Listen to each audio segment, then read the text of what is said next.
Gerard Mosiniak is an international chef. He lives in France, but he was in London to see the debut performance of something called Three Psalms by Andy Mackay from Roxy Music, who was a restaurant partner in something called The Great Frog in London. He was also the chef at Nellcote, where I met him as a kid, where the Stones were recording Exile on Main Street. I'll tell you something. The day your mom died, Anita asked me to take you to the beach, you and Jack, with my wife. And we take the train to, just because Tommy was really, upset and all that. On bad atmosphere in the house, we were sad and all that. And I took you and Jack to Jean and we spent the day on the beach. I remember that. Okay, that's why that trip is in your memory, because you said this before. Yeah, because of that. Gerard also fronted a band in punk era London called Gino and The Sharks, and he shares brush-offs with band members from The Clash and The Pistols. Well, I had a problem with Johnny Rotten. There's another story. Anyway, Johnny Rotten's been married with the same woman for 40 years, Okay. She's 20 years older than him. She's 75 now, and she's 15 years older than him. And she used to date, in the beginning, Johnny Rotten, when they were starting the Sex Pistols. And I went out with her for a couple of months, and Johnny Rotten knows that and heard that, and he went to his car with a knife and he ripped all the sink out of his car. He ripped all the cushion in her car. And he said to her, if you tell the frog I do the same. He know me a little bit from rehearsing places where we used to rehearse, and the Clash, Sex Pistols, and that. And after that, they get married. We went out a couple of times. I mean, she was a very nice girl, tall German girl. I was looking for a band and all that. Then I met this guitarist, and we started writing songs together. I mean, this guy was... When he was 16, this Dave, he didn't have any money to buy a guitar. Right.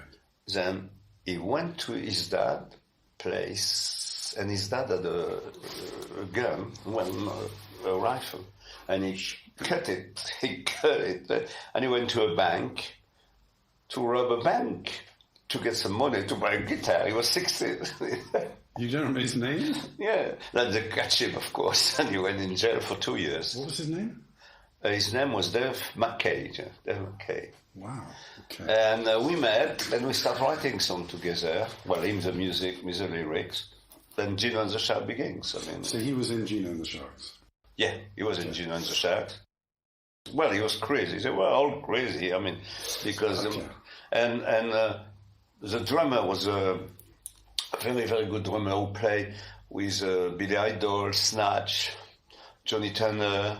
Used to be a Mexican guy. What was his name? With us. Pedro Ortiz. And what are you doing, jumping in vans and going around or playing festivals? Yeah, for the Clash, we play in all the places in London. The Marquee twice. We play Rainbow, Crow Daddy, Man in the Moon, Moonlight Club. Well, tell us about Tom. What do you remember about him? Oh, Tommy. Well, Tommy was somebody I really admire. He looked good. I mean, the guy, very aristocratic in the same time. Yeah. Even if he was stoned or whatever, he was always debauched, aristocratic. Yeah. So that when I saw him 6 years after, I saw him in a bar, in a pub. The Queen's Head? Prince of Wales. Prince of Wales. And I was at the bar, and so this guy with a very old coat, looking really a bit like a tramp, I look at him, and I say, Tommy, and he said, hey, man. So we talk, but he was out of his... Yeah, he was telling me things about girlfriend, or I don't know, he was very mixed up. And I feel sad. And then we had a drink together, and after he left, that's the last time I saw him. It's like 76? 78. So how did you meet Libby? This is your current I met Libby in that pub where I met your dad. All the... Prince of Wales? Yeah, Prince of Wales. She used to be a friend with a guitarist who played with the Dam, the Dam? Right. And this guy, he introduced me to Louis, and he said, "Oh, look, Louis." He said, "Hey, Louis, look, this is Gino from Gino and The Sharks." And she was in suit with a tie and Doc Martin and no hair at the time, yeah. So actually, no, let's go back a little bit to... Nellcote. I come back in 1971, beginning of 1971, there, from a season in the mountain, work in the mountains, the Alps.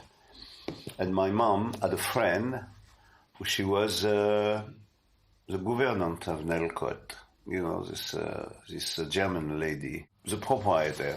They say to Kees and Anita, "Look, we will rent it to you, but this woman will be there to look around because she knows a bunch of..." And they agree.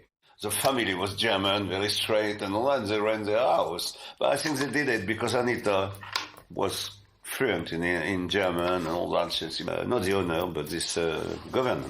And one day she said to my mom, "Look, Kees and Anita are looking for a cook. Do you think Gerard would be interested?" And I was there, and oh God, I was gone already, you know. I was 14 when I started cooking. Yeah, it used to be called in Arras, you know, Arras in north of France, near, you know, in Pas-de-Calais, you know. It used to be the best restaurant, Michelin star restaurant, and I worked there for 3 years. Wow. And after I worked in a 3 Michelin star restaurant, stayed in the Pas-de-Calais for 2 years. Then these 5 years of my life was where I learned my trade, when I learned my work. And that classical base kept me going for all my life, you see. Then I came to Nellcote.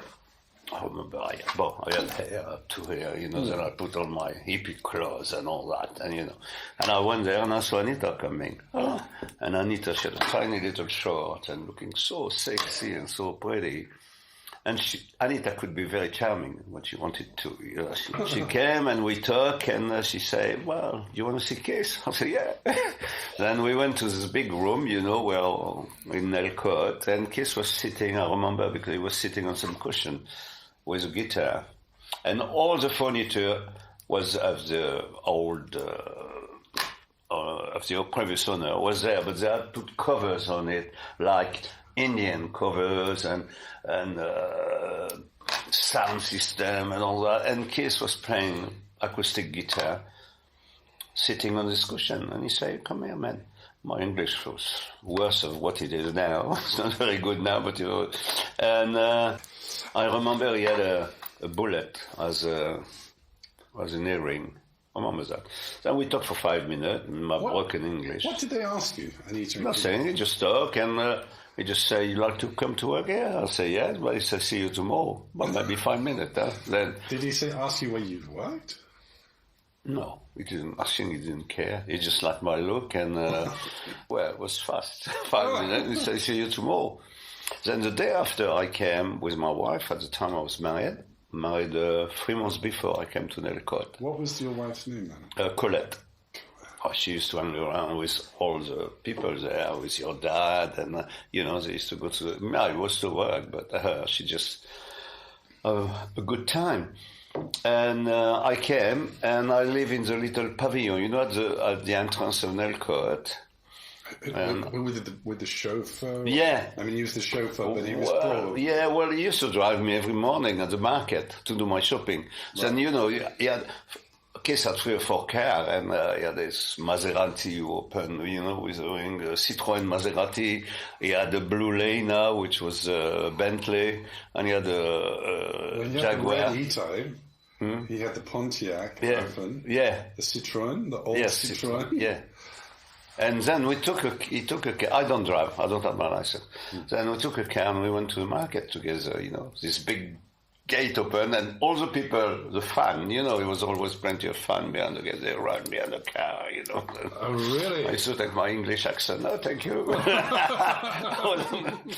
Then I was John, then with Big John. And he was doing a little bit of everything, John. What did you think about all the craziness? Like, did it... Oh, no, I quite like it. I mean, I feel at home. You know, I just come in the morning, do my job, and go to the market and see everybody, and we had a good time, and all that. Okay. Right. A lot of them I was stoned all the time. Okay, but Stash arrived later. You arrived first. Well, they arrived first. But I remember Stash because he was sleeping all day and he only ate cheese and drink milk and take Coke. He didn't, he was very funny, he was strange. And I remember he had a jumpsuit, Elvis Presley gave to him. And one day I answered the phone at the villa, and I answered the phone and somebody said, "Can I speak with Stash?" And I say, "Yeah, who's speaking?" Because it was he say, "Elvis." Well, I speak with Elvis Presley 2 seconds in my life. What else do you remember about that? Do you remember about Tommy arguing with Keith, or Tommy having any... Tommy had an affair with Anita, you know this. Yeah, yeah. But after one this the other chef who came, Jack. Yeah, well, he was not a chef at first. He was. I was having a lot of work. Then I said to Anita, "I need some kitchen porter or somebody, to help me because everybody was there." And then came along Gros Jacques, and Gros Jacques was not a cook. But when I left, he took my place. And he went downstairs because he moved the kitchen downstairs from upstairs. Oh, really? Yeah. Okay. The kitchen was upstairs at first. And after they moved it downstairs. And Gros Jacques took over me and stayed there until they left in December, I think. But he arrived in August, I think, Gros Jacques. Mm-hmm. And we worked together for about a month. Tell me about Eric now, quickly then, because I have this episode on Layla. Yeah, well, Eric... But do you remember Clapton at all? Because he was in a bad way. I remember at the Villa, Clapton, I was really looking forward to hear him playing, but he was on heroin, and he stayed 1 week in his bedroom, but never come out. Or... Do you remember anything about the Zodiac getting stolen, Gros Jacques, the Cowboys... Do we think? I think Stash said a bunch of guitars got stolen. Yeah, that all the kids had guitar in glass, but in and they were stolen, because sometimes Anita would bring people in the villa and things like that, and some of them were not really honest. I suppose they came back the day after, or one day when Kiss was not home and things like that. But we don't like Gros Jacques was. I think Gros Jacques would get. You said he would get some. He liked them because they would. Yeah, well, Gros Jacques Kiss liked him because he was a dealer. Gros Jacques, and he used to go to Marseille to take the dope every week and all that. And me, I was just a cook. Kiss was fine. I was okay with me, but I didn't take any drugs. I was the only one in the villa, and. How did that? I mean, you were surrounded by all those people. Yeah, I know. I don't know. I had a little voice in my head to say, "Don't touch it." Then I never did it. And you never did, even after that? No, never after. Well, I did have joined once or twice in my life, apparently, Anita was not very pleased I didn't take any drugs. Anita, she didn't say, but one day she put some acid in a glass to me, and I know that, and I say no. You saw her do it? Well, not somebody told me. She said that. That's funny. I think I will not be able to manage something like LSD or something like that. I'm too crazy in my head sometimes. Okay. And that's for that I had like a wall, say, what I mean, saying don't touch it. It's very personal, your relationship with that sort of stuff. Yeah, don't touch it. But I've got nothing against people. All my friends have been doing it all their life. And when I met Luby, she tried everything. Oh yeah, she tried everything. Anita had a very naughty side. Well, yeah, good. And I left because my wife and Anita were quite good friends. Well, Anita used to come and give her clothes and things like that, and they come along and go to the beach and the day after, Anita was stunned or I don't know what, and she said, "Where did you get that clothes? Did you take it from my room and all that?" And my wife, at the end, she said, "I can't handle her anymore." And I said, "Okay, we're going to leave." Because Anita was like that. Sometimes she'd bring people at Nellcote, and the day after, when she wake up, she told me, she said, "Gerard, can you tell them to fuck off? Because, I don't want to see them anymore." And the young men or young guys of 18, 19 say, oh God, we spend the night with the stone having a smoke and all that. But at 6 o'clock or 8 in the morning, I had to tell them to fuck off. You know? Well, yeah, she asked me. She said, one night, Charley and Mick Jagger and Kiss and they decide to go to have a drink somewhere in Cannes. And they took me because my wife was sleeping and I went with them. And we went to that place. And when we arrived to that place, you know, in France, or maybe at the time, you have to buy a ticket to get into the discotheque, and this ticket gives you a drink. And the guy didn't know there was a Rolling Stone. Then we went there, paid the entrance, take the ticket, we went to a table. And the waiter came, and of course he recognized them. And Jagger ordered some Dom Perignon, there went Chivas, and plenty of drink. And the guy, and he was very sarcastic, and he said, well, I got the ticket for my drink. And the guy, oh, to make you, you know. Then he went to the guy at the door, who didn't recognize him. And the guy at the door, he came to our table, and he said, to me, I'm very sorry, sir, I didn't know you were the Beatles. Joe Bergman, she was the manager of the Stone at the moment. I decided I told her I'm going to leave, and she said, I don't want to cook anymore. I like to do some music, or I don't know. And she said, you want to be a disc jockey, a DJ? And I say, yeah, but I never did it before. She said, oh, well, I've got a friend in Cannes who's got a discotheque, very fashionable one in Cannes. What was the name of it? It was called the Playgirl. Right. It was a telephone club. You are in a box, and you have also a telephone and a little map, and you saw a girl there, and you phone them to invite them to dance or something. It was very, yeah. Then I arrived there. I've never been a DJ in my life, but the boss, he didn't want to hear about it. He just said Rolling Stone, you see, that's it. So then he said, you're working the Rolling Stone. They say, I was a musician or something. So then they had another room, which was closed at the moment, where they had a mix table and all that. And I said to him, yeah, well, look, I'm starting next week. Can I come this week just to check my records and all that? And in 1 week I learned, you know, I learned how to handle it. It was not that difficult. So then I became a DJ of that place. When I saw everybody at the Villa, the Stone, and you know John Lennon and Eric Clapton, I said, I want to be like them. I want to be a rock star as well. And I was starting to write lyrics in English. So then you spent presumably good times in the Playgirl Club. Yeah, must have been good fun because they had a lot of Cannes Film Festival, right, and Midem, which was a music festival. You know that. Yeah. Okay. This guy offered me a job as a disc jockey in Palma de Mayo. In Palma, I met Carol, and me and my wife was starting to have problems, you know, not getting along very well. And I fell in love with her, and I left my wife for her. Wow. And she was a London girl, and she said, well, come with me in London. I wanted to go in London anyway. How long were you with Carol? And then 5 years. And then she left you for... Yeah. Who? Mick Jagger, yeah. A clash, man! The revolution is coming. I became a disc jockey in London, and Carol found me another job in the daytime in a jewelry shop called The Great Frog, where they make all the rings for all the rock stars, Motorhead, people like that, you know. Okay. And was it kind of skull and crossbones? Yeah, you know. Rock and roll. I skull ring, and they realized they didn't take any drugs. And they say, oh, well, you'll be the manager, the general manager. We had 4 shops. I never know nothing about shop or jewelry.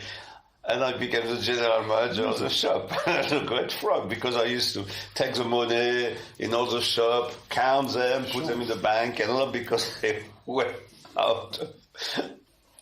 So you worked there for a couple of years. You're with 3 years, yeah. Carol now, and then you start Gino and The Sharks? Yeah, at the same time, I was looking for a band and all that. Then I met this guitarist, and we started writing songs together. Andy Mackay, we talked a little about Andy, and he's made this incredible project. We're now in London.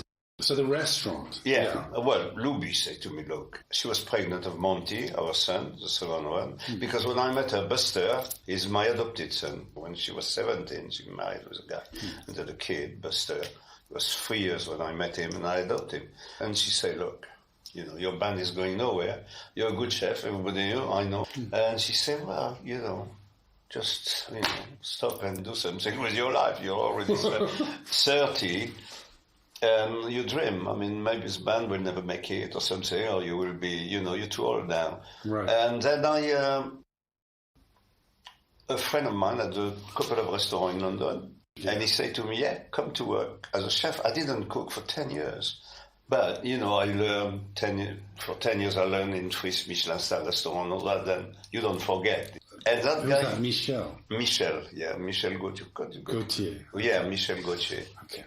And Michel Gauthier said to me, okay, we're going to open a restaurant in Kensington. We're going to move the Grenouille. And do you want to become a partner? And I've got that friend who is a partner in the restaurant we're going to meet. And his name is Andy Mackay of Roxy Music. I said, oh, yeah, well, I love Roxy Music. So then I met Andy. So it was the beginning of the 80s. And we became very good friends with him and his first wife. Okay. So again, another beautiful chance for you. Yeah. A nice time, nice opportunity. Yeah. Fantastic. Really. So then I had this restaurant with him. How many years? 5 years. Where was the Grand Nuit? Alors, the first Grenouille when I started was in Battersea. Okay. But after we met in Abingdon Road, which is off Kensington High Street, in 1982, I think Andy became a partner there. What sort of food was the Grand Nuit? Well, high-level French food? Yeah, high-level French food, you know. I went back into what I was doing before. And what sort of food? What might be just Well, Michelin gastronomic, a bit new British as well, because I get in... my food is quite fusion, you know. I like Indian food.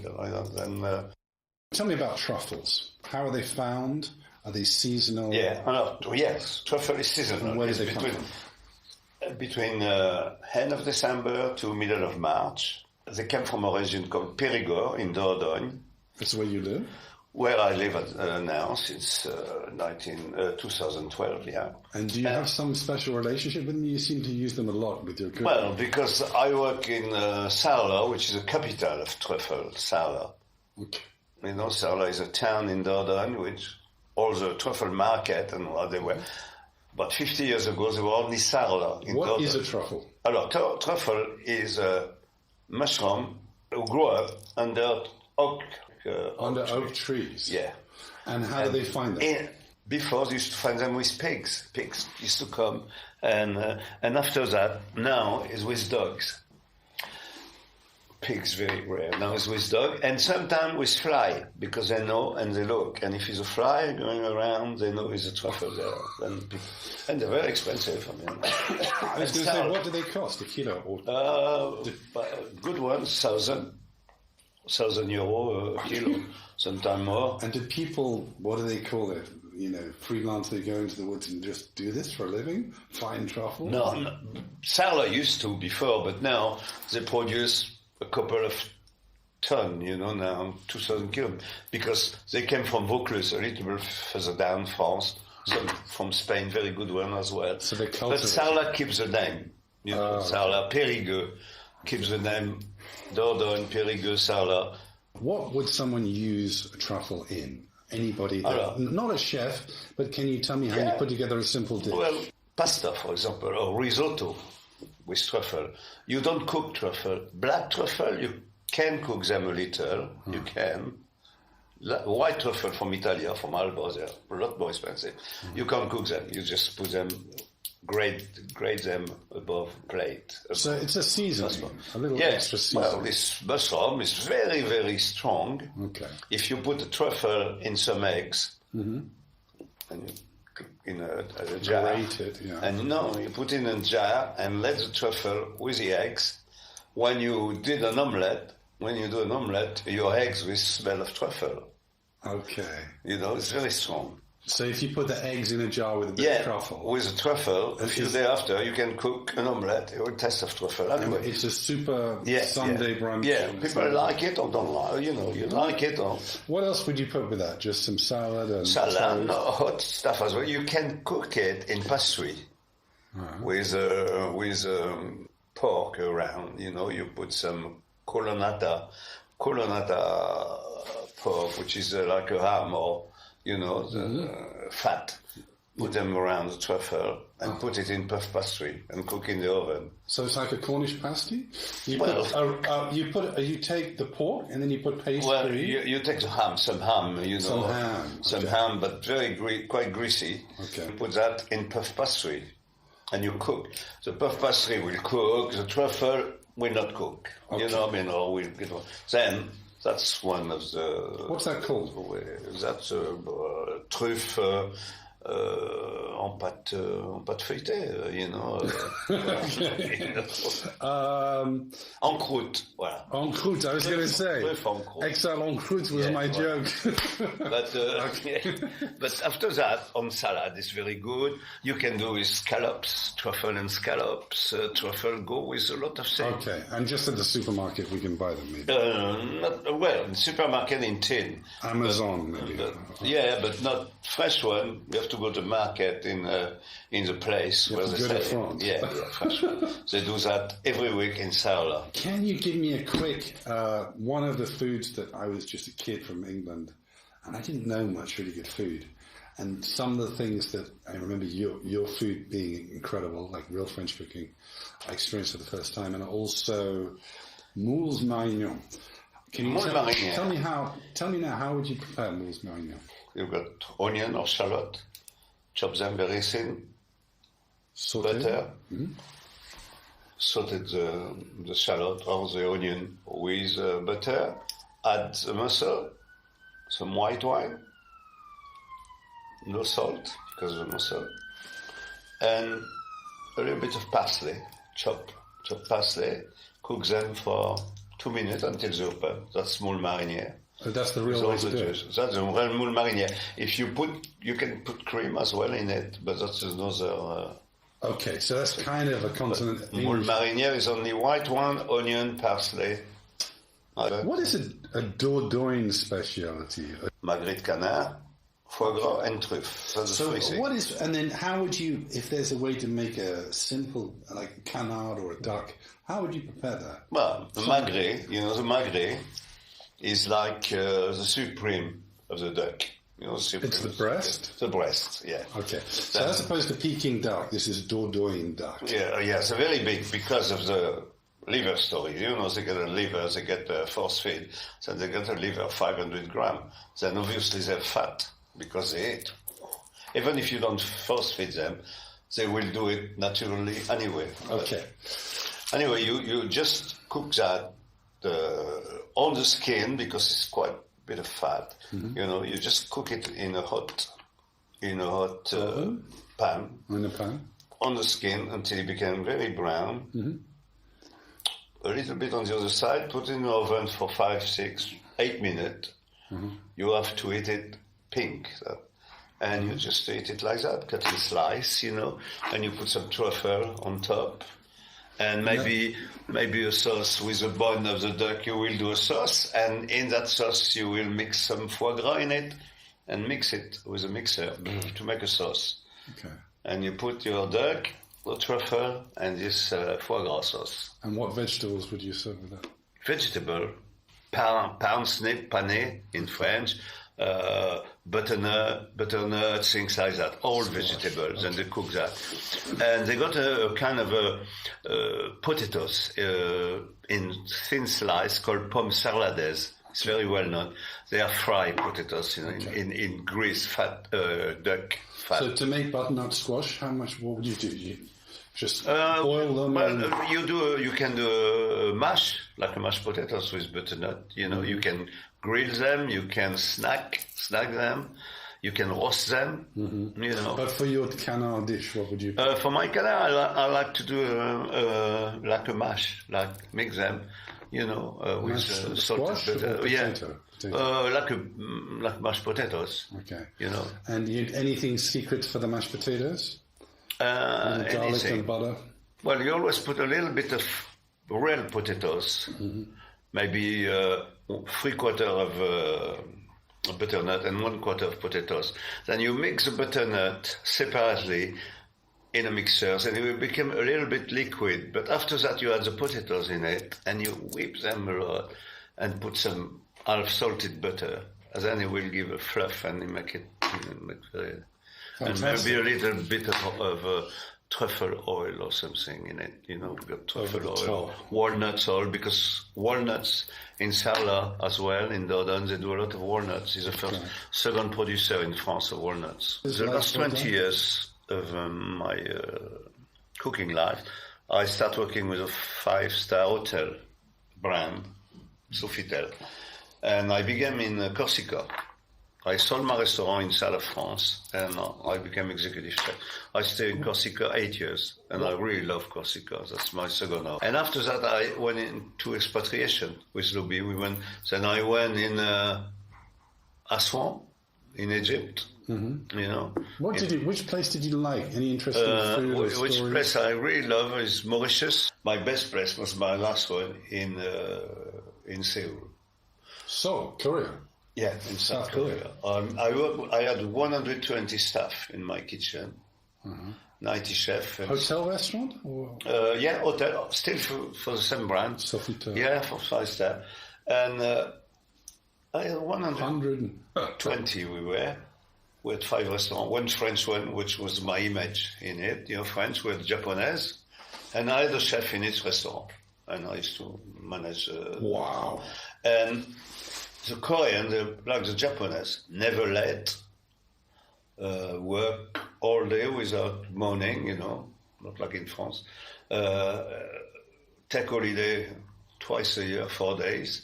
And they're really a bit fanatic about working. They just want to work and achieve something. I mean, they don't have any. They don't have a lot of family life. They work all the time, and I wouldn't like to be. I couldn't do that. I need to have some. But them, because they came from a dictator, from in the 50s after the Japanese and all that. And in 20 years, they became in the 10th best country in the world. Technically, they are very good. Right. Technically, you show them something once or twice and they do it better of you. But they like to work in team. It's no individual over there, Then they're afraid to say, oh, I want to do that. They need a leader. They need a leader. And if you say to them, okay, we're going to do that, and we're going to go straight in the wall, they will not say, but why we don't go on the left or on the right? But in the same time, they are between two cultures, the old Korea and the new Korea, which is, new Korea is like Japan, they go